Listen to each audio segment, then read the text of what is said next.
Pacers season is about a month away. What are the biggest storylines headed into the season? Dustin Dopirak from the Indianapolis Star are going to break down 5 of the biggest ones for this Pacers team, all on today's Locked On Pacers podcast. You are Locked On Pacers, your daily Indiana Pacers podcast, part of the Locked On Podcast Network, your team every day.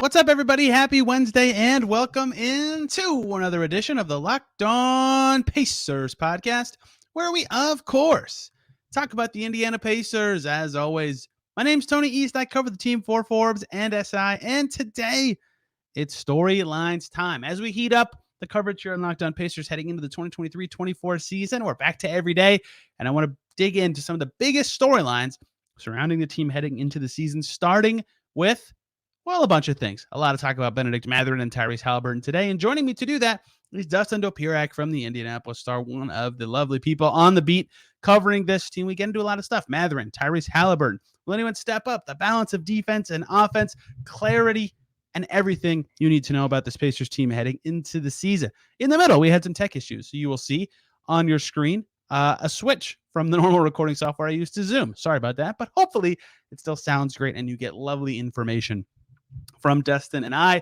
We'll be back with Caitlin on Friday with more season preview content with some players. So lots of fun stuff still coming here this week. But let's just jump right in with Dustin talking Pacers season. A man who needs no introduction. If you follow the Pacers at all, you know who he is. And a person I haven't seen for the longest time, I think, since he joined the beat. It's Dustin Dopirak with the Indy Star. We're here to talk the biggest Pacers storylines headed into the coming season. It's less than a month away. Dustin, how are you? I actually have to ask because usually I just see you and know how you're doing. I know, exactly. I think it's been a whole month. I mean, this is by far the longest we've gone. I don't think we've gone a full week before between now and November.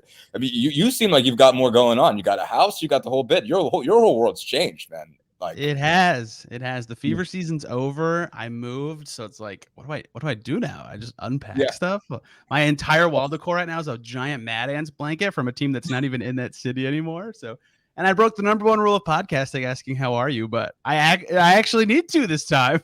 Yeah, exactly. I'm good. Not much changed for me. I don't actually know the answer. The World Cup is over too. It's like what? It's all happening. Yeah, exactly. There's 5 storylines in my life that are interesting, honestly. What's that? There's 5 storylines in my life that are interesting. Easily, clearly. There's a lot to discuss with what's going on with you, man. Not much has changed for me. I've just been sitting waiting for the season to start and watching World Cup and baseball and other stuff. But we're fine. We are getting there now. We can see I don't want to say light at the end of the tunnel because summer's nice, even if nothing's going on. So it's not like a boring stretch. We have lives and stuff, but we are getting close to it. You can see, you can see things start to come around. October 1, not far, or October 2, October 3, not very far away, and so it's everything is getting real. Obviously, you've seen a couple guys playing World Cup with Halliburton and Tice. You have a sense of where they are, and I think that that does, I think, change some things, or at least alter a little, give you a better sense of where those guys are heading coming in. So things are starting to get interesting. We're getting close to it. You and I have 2 weeks until our lives are a lot different, and we have to start covering these storylines. And it's interesting this year because I was talking to you recently about this, but every media day, I think for my last 5 media days, there's been one just like dominant thing. Miles Turner, is he going to get traded to the Lakers? Or Domantas Sabonis, is he getting an extension? Or new coach Nate Bjorker, new coach Rick Carlisle, Oladipo's ascending now. What, like every year there's been something.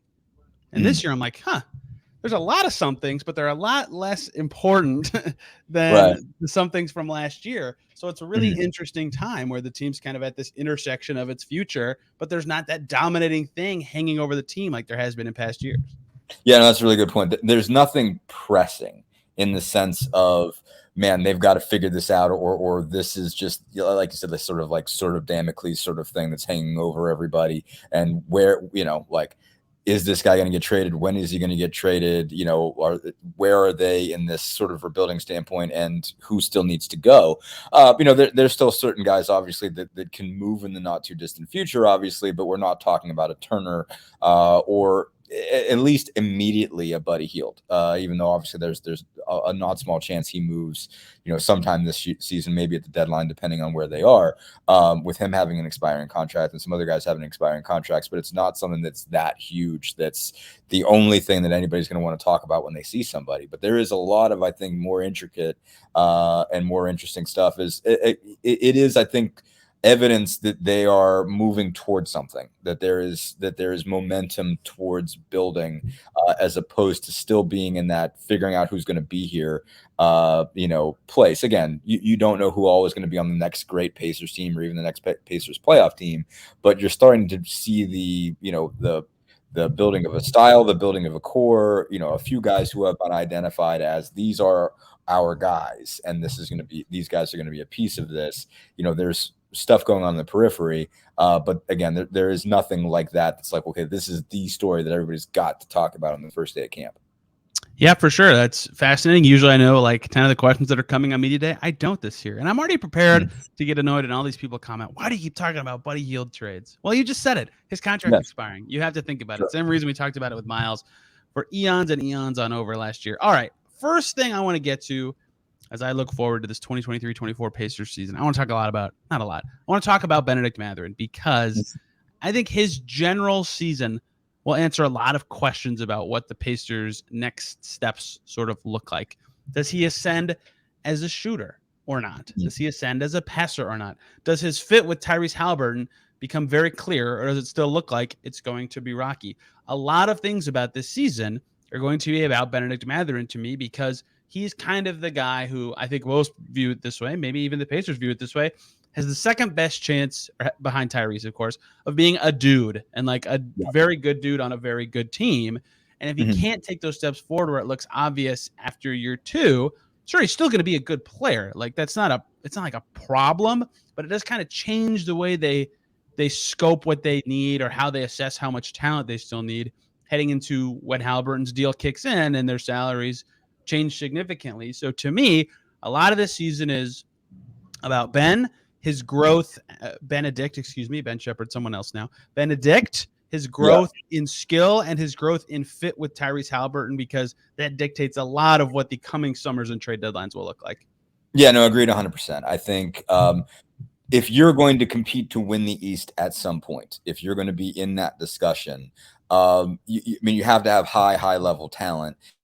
And as good as Tyrese is, and he's fantastic, and we've obviously, spent forever talking about just how many things he does well, he's still not like the way that he plays is based on, helping other people. Like that's sort of his superpower to begin with, is enhancing the talents of others. And to get the most out of him, I think you have to have another guy that's got sort of superstar potential.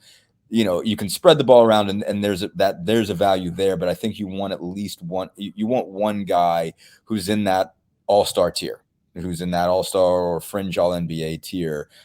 If you're going to be up there with a Boston team that's still going to ride with Tatum and Brown, or a Philly team that's, for now at least, still got, Harden and Embiid, and obviously even if they move Harden at some point, you got a guy like a Maxey. There's two top line level guys, Jimmy Butler and Bam Adebayo. Milwaukee with their trio with Giannis and Middleton and Holiday, and even if you lose Middleton at some point, or Middleton fades, you still have those two. So like you kind of just need to have, if you're going to make a push to win the conference, two superstars. And you can imagine, like Mathurin, you can see he's got the best chance of being, that second superstar, as good as, and I don't want to, use that to diminish Miles, so I can think of can be a very, very good player. I think he's a top 10 center in the league, but I don't know if he'll ever be a top 5 center. And I think you got to be a guy that's closer into that echelon. And so, and Mathurin is the guy who has the best chance of making a leap there. And so how far can he get in that? I mean, I don't think he has to get all the way there this year, but you have to see the path. Yes. And I think you look at certainly, I don't think Duarte was ever anywhere near after year one where Mathurin was after year one. But, you obviously year 2 was enough for them to cut bait and say, well, okay, we got to go in the direction here. And we are willing to move him just to open up roster space. We need to move somebody, to go get Obi Toppin, and, Duarte ends up being the guy where not long ago you thought about him as a foundational piece. I don't see Mathurin falling that far, but I think their trajectory, their time frame changes drastically, accelerates drastically if you start to see him look like an all-star. And it slows drastically if you see him having a major growing pain season. If you see him get moved into the starting, into the starting 5, and when he's getting defended by somebody legit, you see his numbers fall. When he's taking on a legit, high level wing defender, those guys are, have a better sense of how to take him away. That matters. You mentioned obviously his passing, his shooting. Those are, I think, real important things. Defense, another really key piece. I think he has, the physical capability, and he is talking the right game when it comes to becoming a really good defender. He's said more than once he sort of views himself in that sort of Jordan Kobe mind frame. He's got that body. That doesn't mean he has that skill set. Those guys are at we're at obviously a hugely different level, but that sort of the wingspan, the athleticism, the speed, like he has that build. And so that means he should be a good defensive player, or should at least have the capacity. And that goes a long way in terms of who else you can put on the floor with him. And I think that's something we could get into as well as far as rotations is concerned. But if he becomes a legit, really good defender, that amplifies him a whole lot too. And if he's just an average one or worse, as he's been so far, you can't leave him on the floor as much. And it's different in terms of who you can play him with. So that, I think, is another key piece. But everything that he can do, all the leaps he can make matter in terms of how this team gets built for the long term. Hey guys, quick break here so I can talk to you about a new sponsor, Jase Medical, who makes the Jase case. Stop being ill-prepared and have peace of mind when you need medication in an emergency with the Jase case. You won't be unprepared, and everyone should be empowered to care for themselves and their loved ones during the unexpected. Jase handles everything from online evaluations to licensed pharmacy medication delivery and ongoing consultation care right on their website. If you've ever been stuck in a supply chain shortage and not been able to get the medication you need, or some sort of other issue between travel or a disaster has stopped you from getting what you need, Jase case is exactly what you need. It's as easy as 1, 2, 3. It comes just in time. You'll get the exact care that you need. There's so many things that can get in the way. Supply chain issues, storms, shortages, pandemics, as we just lived through. You need to be prepared now more than ever for medical emergencies, and Jase Medical can help you out. It's simple. You go online, fill out a form, then you get a prescription, life-saving medications right to your door. The Jase case, too, gives you peace of mind so that you are not just hoping you have access to medication in an emergency. Instead, you've got it, and it makes sure you have the medication in hand and you're prepared. Save more than $360. That's a lot of money by getting these life-saving antibiotics with Jase Medical, plus an additional $20 off by using my code LOCKEDON at checkout at jasemedical.com. That's JASE medical.com, code LOCKEDON. A big part of that ascent, too, is like an isolation scorer who gets to the line and is at worst average efficiency because of his ability to get to the line. That's a valuable player probably in any lineup, but for the Pacers to be their best, he has to fit well with Halliburton, which seems kind of obvious. And that requires one of shooting or passing coming along, because if not, he's stopping the ball too much for the Pacers to be the team that they at least talk like they want to be when he's at his best. And we saw glimpses of that, especially early in the season, of the shooting.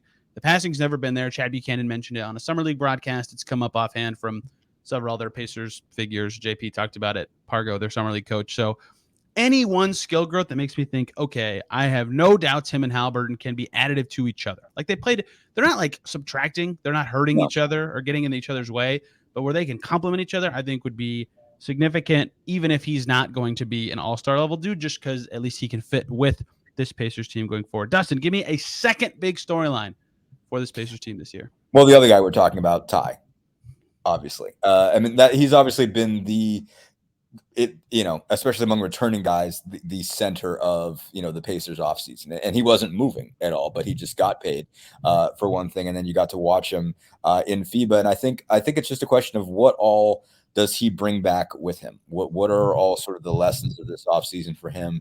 And how does he continue to carry the mantle of being, the guy for this franchise. It's something he embraced. It's something he really likes.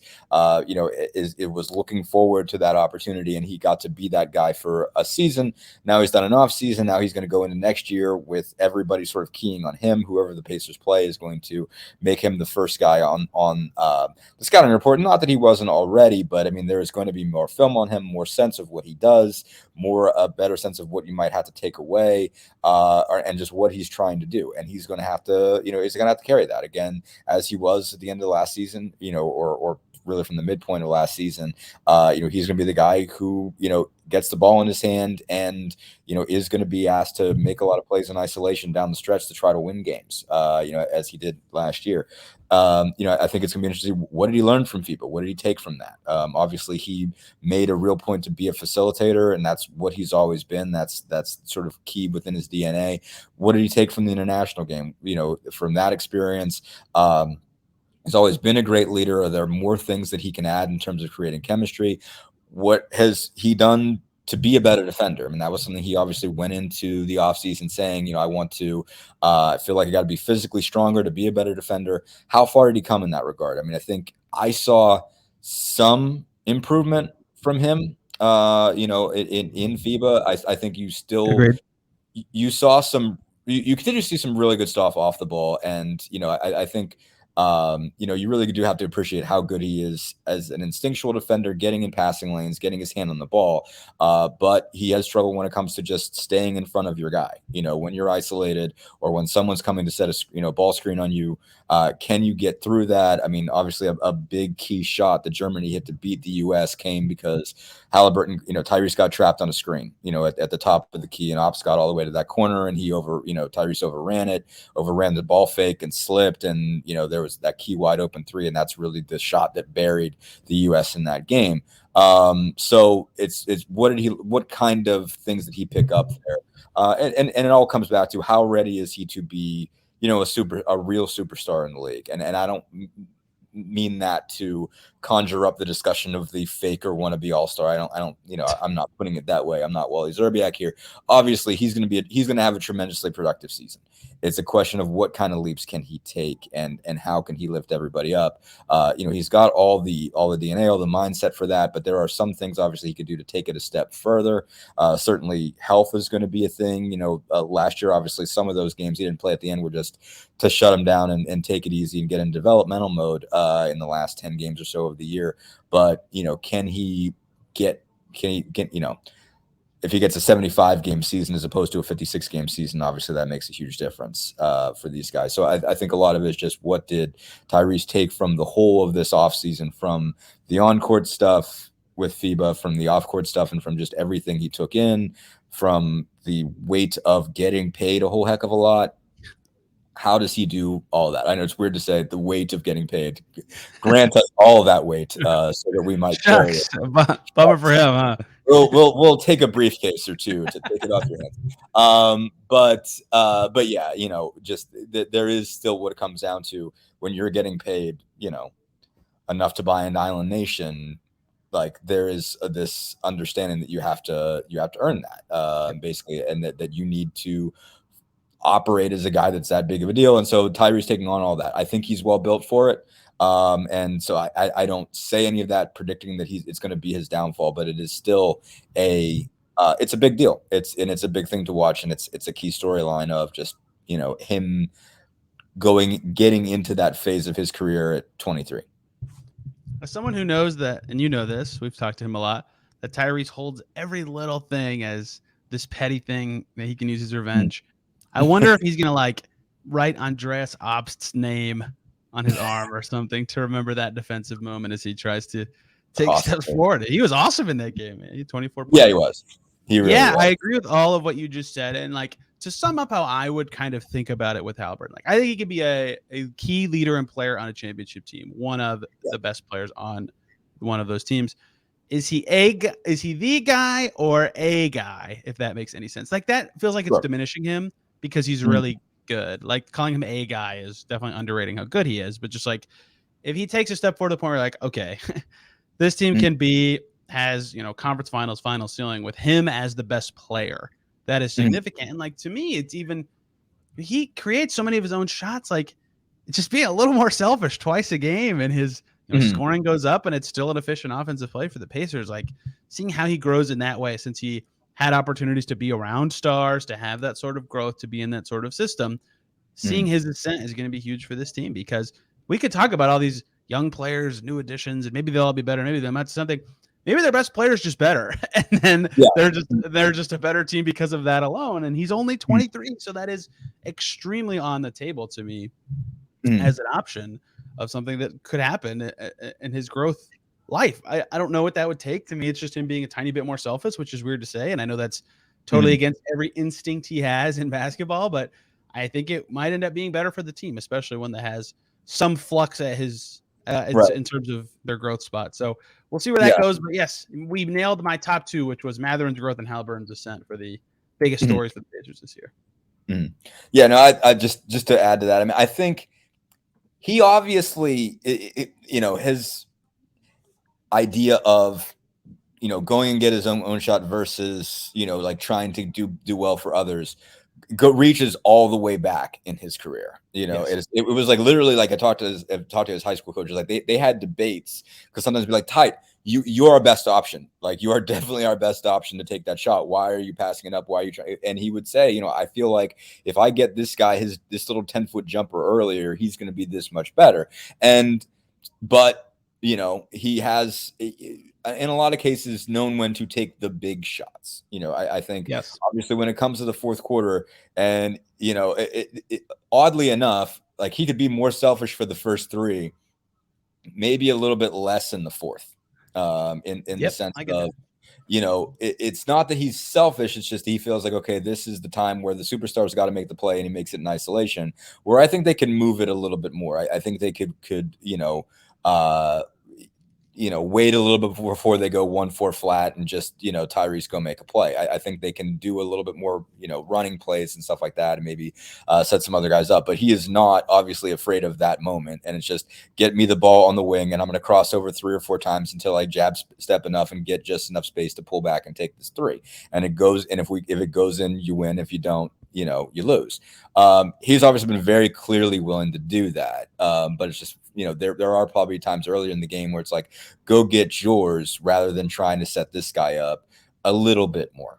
Go get yourself some 30-point nights rather than settling for 20-point nights. There's going to be some of that. And so I think he can advance in that way, certainly. But I think, like, your long-term thing about being the best guy on a championship team, I still think he can be the best guy on a championship team, but he will be the best guy because he enhances others, because he can take another guy who's star level, like perhaps a Mathurin, and turn him into an all-star caliber guy. Take a Miles Turner that without him isn't the same. Like, draw that kind of gravity, create, just with the way he moves the ball, and set guys up for easy ones, and make even superstars go up a higher notch. And that value is great for him. And like, I think as long as you're considering him, he's going to have that is going to be a big piece of sort of his equation. But I do think for him to win a championship, there has got to be an all-star caliber guy that he's setting up, and maybe making better. Maybe if you compared them, their total package or value, Tyrese is greater, but there's got to be a guy, I think, who's an all-star level scorer that he is taking beyond. I don't think he can do it with 4 regular guys. I think there's got to be one really special guy in that group.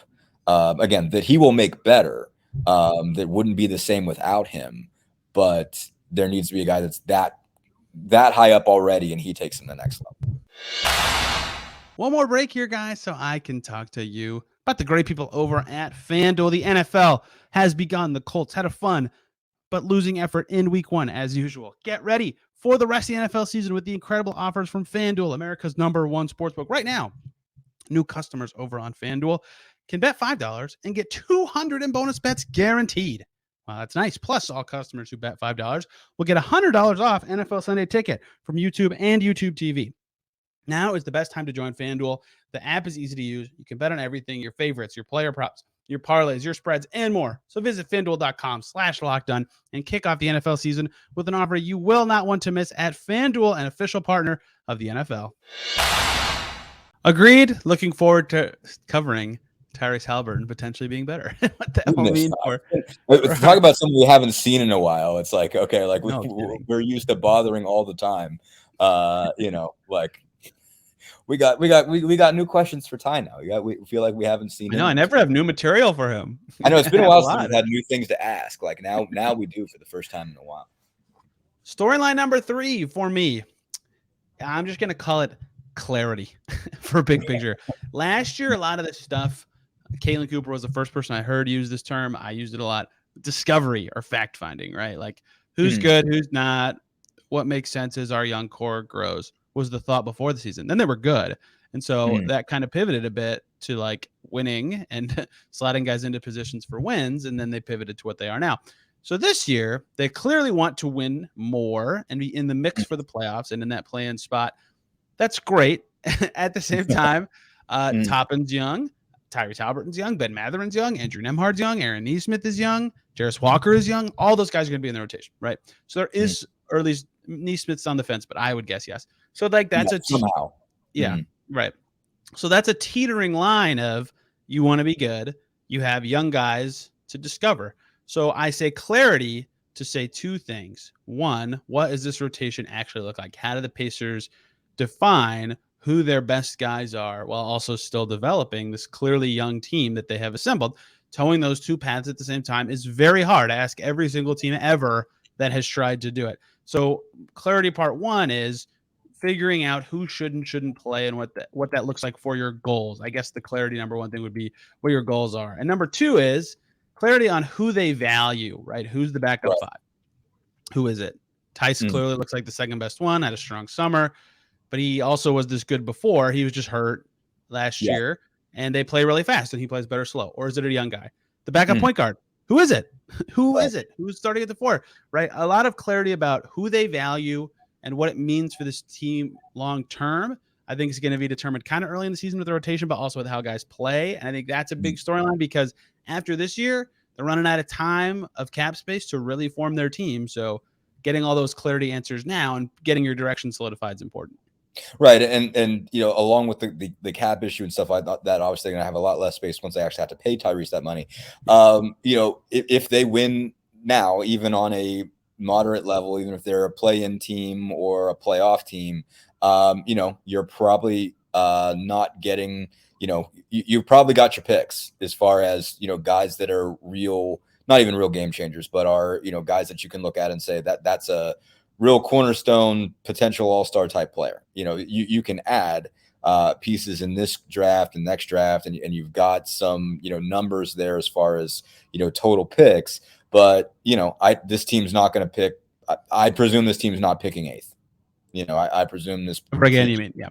Yeah, isn't picking the top 10 unless it gets some lottery luck. In that case, if it's a play-in team that doesn't get in, that loses in the play-in round, I feel like they're going back to picking in the double digits. And so that obviously that doesn't mean you can't get somebody there, but you can't bank on the idea that okay, like there is a game changer coming. In this class, whereas like Walker, I think is kind of on the fringe of that to start with.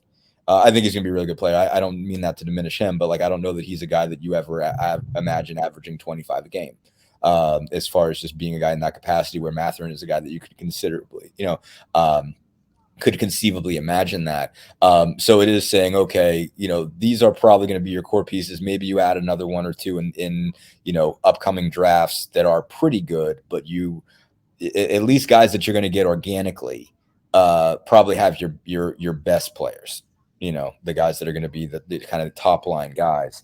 And so how do they fit together? How do they format together? And, like you said, it's going to be tougher to add, tougher to move around going forward after this. So who are the guys you keep? Who do you move on from and go try to use maybe their money or their roster spot or whatever to try to get somebody else from free agency or trades or something along those lines.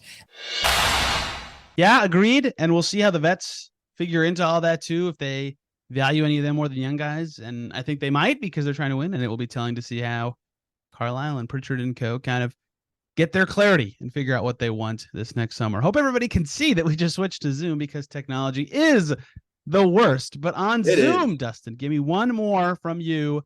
Big Pacers storyline for the season.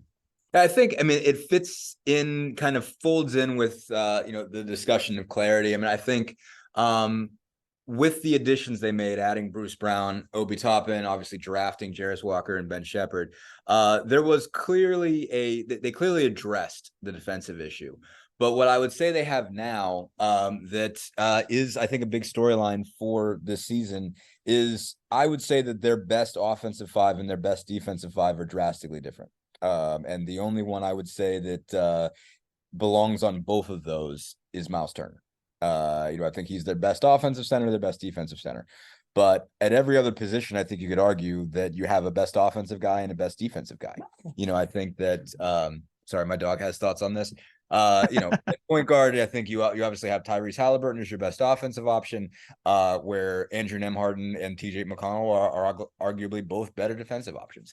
At the wing, at the 2 and the 3, you've got a lot of some drastic differences there, where actually I would say Bruce Brown and Aaron Nesmith would be your best two guys at the 2 and the 3 to defend somebody, where offensively Buddy Hield and Benedict Mathurin, not necessarily in conjunction, but are your two best offensive wings. Again, I don't they don't necessarily fit well together. Sometimes they do, sometimes they don't.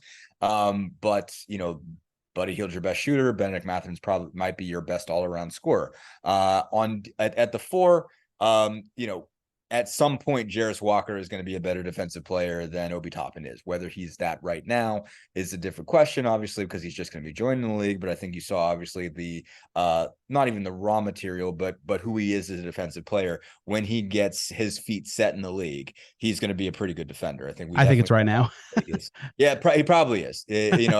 I'm giving the benefit of the doubt to the rookie growing pains that you're going to get when you're getting used to defending guys at that level, when you're getting used to the officiating and whatnot. As Kevin Pritchard was clear enough to tell us, even going back to the lottery, when I was trying to get him talking basically about Walker without saying his name, that you can't just presume a rookie is going to come in and change your team as a defensive player. But I'm going to guess, maybe at some point this year, maybe at some point next year, he's going to be a better defensive player than Obi Toppin. And the only place at the 5 where you could say your best offensive guy and your best defensive guy are the same guy. So how do you balance that? And how do you let your best offensive 5 and your best defensive 5 play together at times, so that you have that, kind of in your back pocket for certain scenarios, whether you're up, whether you're down, or trying to put a game away, trying to come back. Do you alter the sort of first unit, second unit, dynamic to change things around for that purpose? And how do you, balance? I mean, basically my thought was that in both the first unit and the second unit, at the 2 and the 3, you pick a defensive guy and an offensive guy. Basically that one guy's there for offense, one guy's there from defense. Whether you think of him as a shooting guard or a small forward or whatever, you're making a decision saying, okay, I want a guy I know can guard and a guy like I know that can score in this realm. And again, what is that?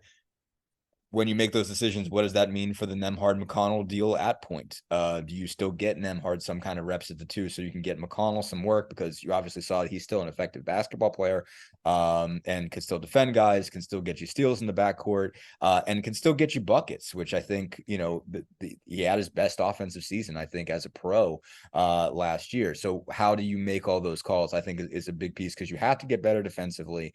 That's a very key piece of this. You've shown that you can score the basketball, but you've also proven that, okay, you have made a point of emphasis in the offseason to get better defensively. What does that look like when it comes to not just procuring talent, but deciding where it goes and where it fits next to the offensive players you already have? Yeah, it's like I said, I can't remember when I said this, but McConnell, Nembhard, Nesmith, Brown, and Turner is 5 established NBA players who can guard their position well.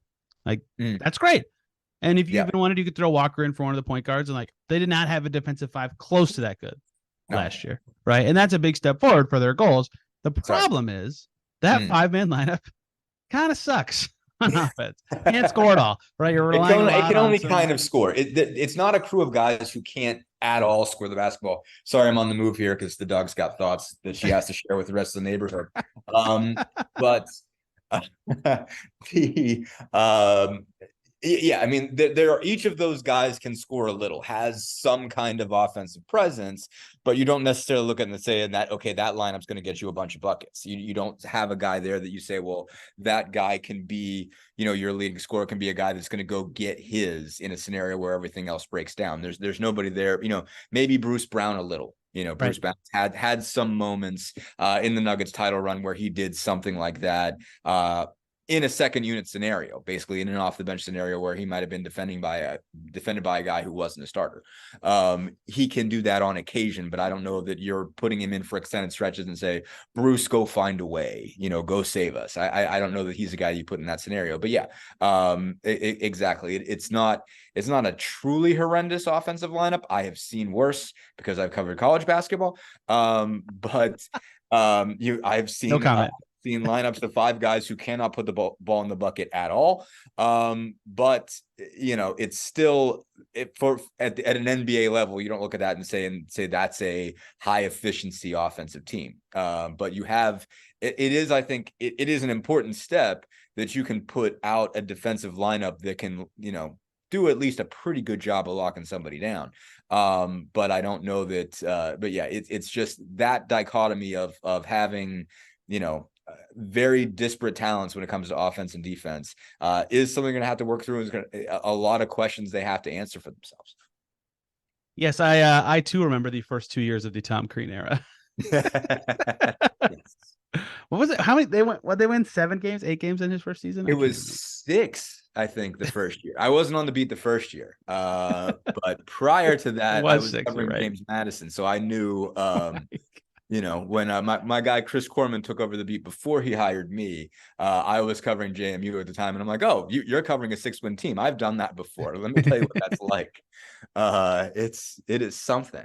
But yeah, I've seen worse, but again, and there are those guys can all contribute something offensively, and so that's the thing when you're mixing them in with a Halliburton, with a Heald and a Mathurin or whatever, those guys can be useful offensively. Bruce Brown in particular, obviously. Rick Carlisle couldn't wait to tell us how good he was in transition, and he was. So he is going to fit when Halliburton's running the break and Brown's coming down as a wing. He's an option to put the ball in the bucket, and he can shoot it from time to time. You've seen Aaron Nesmith make some shots. He's streaky as all get out, but he can make some shots. Obviously, Nembhard, when he's had to run the offense, has had his times when he's got, his big scoring games. You go back to the Milwaukee game, last year after when he had to take over there. It's possible for each of those guys to put the ball in the bucket. It's just putting them all together. There's no one that you look for and say, this guy can make us right when we're wrong. Yeah, it's going to be a lot of balancing to see who can not deflate the other end of the floor the most, I feel like. And the other challenge of that is everybody's going to fit better with Tyrese, like the defensive guys, right? So how do you make the non-Tyrese lineups score? And if you do, are you just totally tanking your defense when he's not in the game? That's going to be a tricky one for Rick Carlisle because this team definitely needs to be better on defense, but I don't think they have the personnel to get better than 20th-ish this season. So that's about right. I mean, I think they were like, can you get up to 15th? I don't know if you can get up to 15th. I don't think so. Especially with the balances, the decisions you have to make. Again, can that best defensive 5, if those guys were playing 30 minutes a night, could that be a top 10, 15 defense? Yeah. Probably. But that would be insane. That'd be the 30th offense. And I think absolutely no offense to those guys. And the other piece is Halliburton, as we mentioned earlier. One thing I called him, and this was probably taking it a little bit too far, and this is a thing that if you ever saw it, he probably would pin on his wall. But he might be one of the best defensive players in the league who can't guard anybody.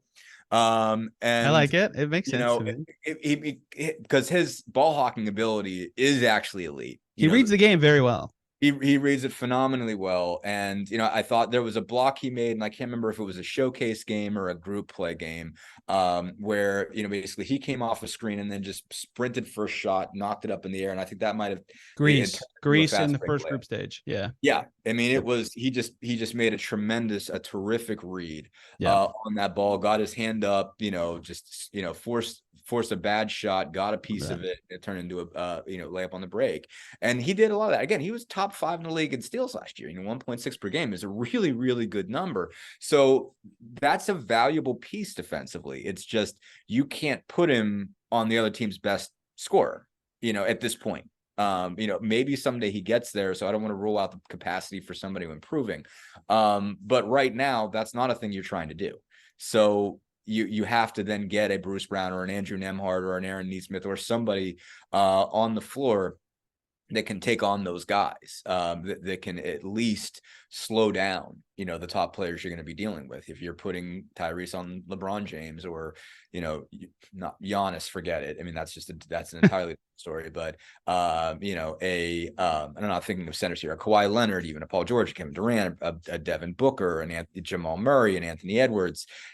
He's not winning those, but like there's a value to having him on the floor because he can end possessions, and that's a key piece, is to be able to end possessions. And if you can do it without having to let the other guy get a shot, that helps, to get involved in movement and stop a possession, stop a play before it gets, stop the ball before it gets to intended target. You've done something. So it's calculating, what you gain and what you lose from him defensively, because you gain, he's a pretty decent weak side rebounder too, get the occasional block shot, get the occasional steal, read plays really well. It's just, when you got a man up on the ball, sometimes you lose that battle. I want one more thing I want to talk about. This will be the shortest one by far to me, but from a storyline perspective, from a young growing team, it's kind of clear what the young guy hierarchy is right now. But a question I will have that I think is important to answer just as they grow and think about what consolidation trades and all that in the future is anyone else a dude, right? Like Tyrese Halliburton's clearly a dude. Benedict Mathurin could be a dude. Is Andrew Nembhard going to have a year where we go, oh man, he's great. Yeah. He's got to be, that you've got another guard who should play a lot. Here, is Jarris Walker going to show enough? Like, he's a rookie, he won't be great, but is he going to show enough where you go, oh yeah, when this or that clicks, like, this is a guy, right? This is great. Yeah. Any young guy can fit into that group. I mean, saying anything about, Ben Shepherd or the backup centers or whatever is a little bit of a fool's errand here, but can anyone else, not even necessarily a young guy, like Miles Turner took a big step forward last year. Like, can anyone else be a dude where you're like, yes, that guy is a key part of the next good to great Pacers team? Or is it kind of just the obvious names and they're still going to be left searching for that kind of stuff in future seasons? That's just something I'll be curious about, because they didn't have a good summer, obviously, but they didn't do any of the splashy stuff that Kevin Pritchard was itchy, as he said, to kind of do. So I'll be curious if he doesn't have to be itchy, and maybe some of the guys that he just has ends up being that guy. Right. And, I think Bruce Brown and Obi Toppin are part of that discussion too. Yes, they are. I think, Obi, I definitely should have said. I don't know how I forgot him. Yeah. No, I mean, it's the question. Okay. Like, what happens when Obi gets real minutes, when he's not stuck behind Julius Randle and he's not in the scenario that he was in with the Knicks where, Thibodeau did not want to play those two together, felt like that was a bad move from a defensive standpoint, would have put them at a disadvantage if they don't have a Mitchell Robinson or one of their other fives on the floor. Obi is going to get a real opportunity, and he's going to get it playing the style of play he wants. He is a elite rim runner, and he is going to benefit from the idea of playing Tyrese Halliburton. So what's that look like stat wise? How much of a force does he become when you put him with Halliburton, who really wants to push it? And what is that? How does that just change the math from game to game? Right. How many points are you getting out of that? Just, Obi see it, knowing that the possession is about to change, whether it's going to be on a missed shot or a steal or whatever, and break.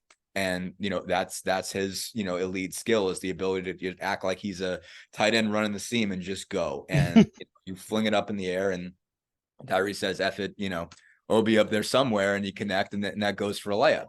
How much does that change the game? How much does that change his career? And does he turn into, and I don't know that he turns into an all-star that way, but if he turns into a guy that's like, okay, he's got to be a 30-minute a night start every game guy. Again, does Bruce Brown, when he is a full-time, I presume he's going to start this year based on, Rick Carlisle was quicker to commit to that as an idea than I expected him to be. When I don't know who asked, it might have been you, I'm not sure, but when we talked to him immediately after the signing, immediately after that became official, he was like, yeah, I mean, he'll probably start. We're paying him $22 million. What do you mean? And when I wasn't sure, it was a sure thing, because you do have Mathurin and Hield you have to satisfy there. But if Brown becomes a guy that you're getting 15, 16, 17 a game out of, plus he's your best defender and he's taking the best guy every game, does he become somebody that you're, legitimatately thinking about keeping past that 2-year deal? Can you keep paying him as much as you're paying him? And because obviously they had to spend some money to get to the floor. Will he play enough that you're keeping him even when that's not part of the calculation anymore? I think those are a whole bunch of questions. But yeah, I think it is a big piece, because again, from going back to it, I do think you need to have at least 2 dudes, probably 2.5 dudes. Yes. I think that's the best way to put it. And like the dude versus guy description is one of my favorite ways to discuss, kind of delineate players. Again, like you said, is Andrew Nembhard a guy or a dude? Is Aaron Nesmith a guy or a dude? Question is really key. If any of those guys become, to use the parlance again, dudes, your trajectory changes. Your way of considering what your moves are changes. When you're thinking of who is immovable, who are, if you're going to win, it's going to be with this guy. And he makes you again, conference title contender. I think that's the thing. It's like, what makes you think you belong? Who are the type of guys that you can look at and say, this makes you think you belong with Philly, Boston, Miami, Milwaukee? Like, what puts you in that realm? And when you look at those guys that they have on their top line, who puts you there? Who makes you think that you belong in a sentence that also includes a team with Giannis, Drew Holiday, and Chris Middleton, or Embiid, Harden, and Maxey, or Brown, Tatum, and whoever likes your third, Porzingis, with Boston, like, who puts you in that category? If you got 3 guys that line up there, who are those 3 guys? And, is it Turner? It could be Turner. Like you said, I mean, it's a guy that's established. Does he take another leap with another year of Halliburton? Is Turner the type of guy who he continues to rise, bring his level up? I think that's a huge key piece for this group. The enunciation of the words matters when you're describing, right? Is he a dude or is he a dude? Yeah, exactly. Such a Midwest description. Dude, you're still not sure. Like, yeah, exactly. Dude is like, that guy's a dude. He's a dude, and so like that started to cross sports now. I feel like that was a baseball thing first, and then it was football, and then it was basketball. I could be wrong about that. But yeah, no, it totally is a big piece to it, is just knowing who's really, really up there, who's top, who are your top level, top level guys, and do they belong at the top level of everybody else's top level guys? Next year, I want to do a show somehow that's just, I pull flashcards up of NBA players who are like fringe all-stars, and the guest has to say a guy or a dude. And I just exactly. Just debate that. Just debate that for a while. DeAndre Ayton, guy or dude? Oh man, I don't know. That for 30 minutes. Yeah, it'll be fascinating to see, because the more that step up, obviously, the merrier. If you're the Pacers, who are in an interesting flex situation. Before we recorded, Dustin astutely said that really, in a situation like this, where Miles Turner's going to start at center and Tyrese Halliburton's going to start at point guard, and every other position has intrigue and battles. Every player is a storyline of their own accord this year. But some big stories rise up, especially for a young team hoping to win some games this season, to be playing a meaningful basketball game or 2 or 10 or whatever beyond their regular season. It's going to be fascinating to see how this all goes. Dustin, thank you for the time and the patience while the internet podcast overlord said, F you guys, good luck. But we figured it out. Where can people find you and your work covering the team we just talked about for quite a while as we figured that all out? Indeed. Yeah, no, same as always. IndyStarSports.com or IndyStar.com. I'm sorry. And obviously go to the sports page and click on the Pacers and you'll see our stuff. Obviously been quiet for a while, but within the next couple of weeks, you're going to start to see it pick back up again. You can still go there and read about your Colts as well. So check what my man Joel Erickson and Nate Atkins had to say about, Anthony Richardson and his debut and whatnot. But yeah, in a couple of weeks, you'll start seeing that fill back up with Pacers content. And obviously you can check me out at Twitter at Dustin Dopirak. Not called Twitter anymore. Oh, that's. I believe one of your most recent stories was two of them, right? Were about slam ball, if I'm not mistaken. Slam ball was a fun little addition to my July. Interesting, guys. No, and I think that's going to be cool. I'm looking forward to running into the. There were 3 guys on the Pacers Power Pack, the slam dunk team, the trampoline dunk team. They have entertaining you at quarter breaks and halftime and everything like that. And one of them, Cameron Hollins, was on the championship team called the Mob, which I guess originally in the the first inference or the first iteration of slam ball back in 2002 was the Chicago Mob, but they were coached by a Brendan Kirsch, I believe. I think he's Bishop Chittard. I think he's an Indy high school guy, and they ran the table and they crushed everybody. Like the scores were obnoxious. So those were some cool stories. And Kirsch's whole thing from going from being a college basketball coach to getting involved in slam ball to, while that was slowly taking off, getting into basketball choreography for movies and TV shows. He did One Tree Hill. He did semi-pro, trying to teach actors to play basketball with some fun stuff. So that was cool. But yeah, so we'll get back to writing about the actual Pacers starting in the next couple of weeks when it starts to get real here leading into camp. Nobody jumping off trampolines here. Dustin, thank you for the time. Everybody, we'll be back tomorrow talking about, we'll see, because player interviews are not meant to be here. And we'll have another player season preview episode with Caitlin on Friday. Thank you guys for sticking with us today. We will see you soon.